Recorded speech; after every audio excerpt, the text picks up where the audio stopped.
Swadikap and welcome to Phuket Extra, brought to you by PVCPhuket.com. I'm Chris Howson, filling in for JP Mastanza. Today is Friday, October 7th. Now let's get to the news. The kingdom is in mourning today after the shooting death of at least 37 people, including 24 children aged between 2 and 4 years old, took place at a childcare center in the northeast yesterday.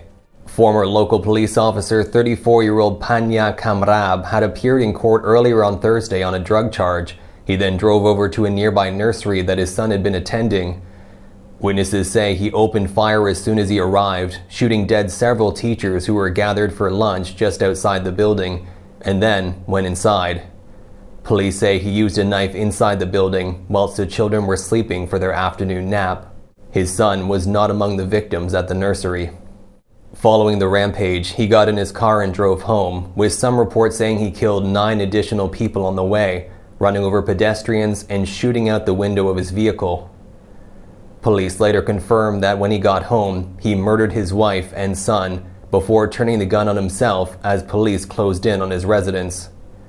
At least another 10 people were injured in the mass shooting. Kamrab had been kicked off of the police force after being caught using seized drugs. Documents from his police file stated he had been addicted to drugs since he was in school, and his fellow police officers stated they were uncomfortable working with him due to his irrational and violent nature. Witnesses say he appeared stressed and disheveled as he was leaving the courtroom yesterday, but police still don't have a specific motive. While mass shootings on this scale are rare in Thailand, gun violence is very common. Back in 2020, a soldier went on a shooting rampage that turned into a 17-hour violent siege at a mall in Korat, in which 30 people died and 58 others were wounded. Hospitals are still asking for blood donations, information for which can be found on the screen now. His Majesty the King will provide assistance to families of the victims of yesterday's massacre, while political leaders, both from Thailand and around the world, have expressed deep condolences in what is being considered the worst mass murder in the nation's history. At the moment, initial compensation is set to be 110,000 baht for each of the deceased victims, nearly $3,000, while empty coffins were donated to carry out the deceased from the building. Flags across the kingdom are flying at half-mast today, while the education minister stated security will be increased at all entry and exit points in schools around the country. Health Minister and Deputy Prime Minister Anutin has hinted they may rethink how to tighten gun control access for ex-police officers, as guns are technically illegal in Thailand except for law enforcement officials and the military.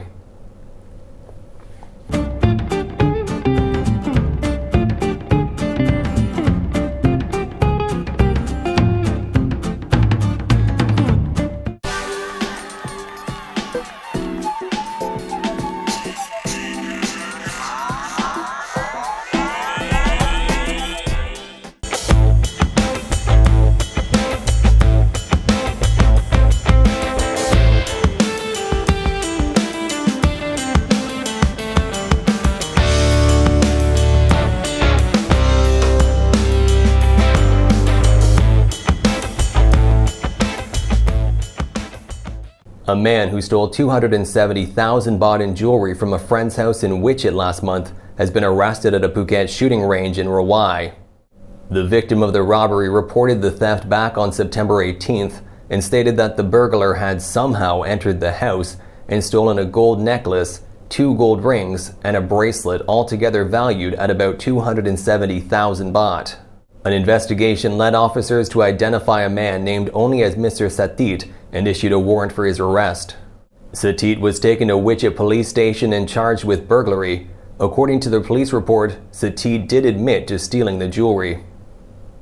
And a ban on the sale of alcohol will come into effect at midnight this Sunday, October 9, until midnight Monday, October 10, as the country observes the conclusion of the 3-month Buddhist Lent period.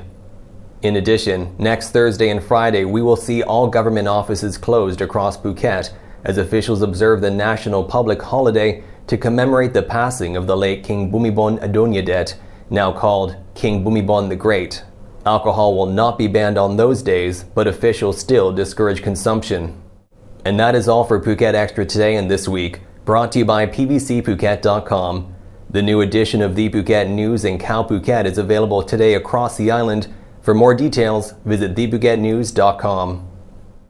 Phuket's rapid modernization has made it one of the world's premier holiday destinations. Investors can still buy quality condominiums for as low as $75,000 and luxury properties can go all the way up to 20 million.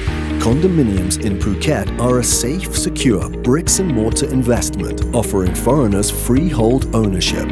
Call or email Thai Residential, Phuket's #1 trusted real estate advisor, to find your perfect Phuket property.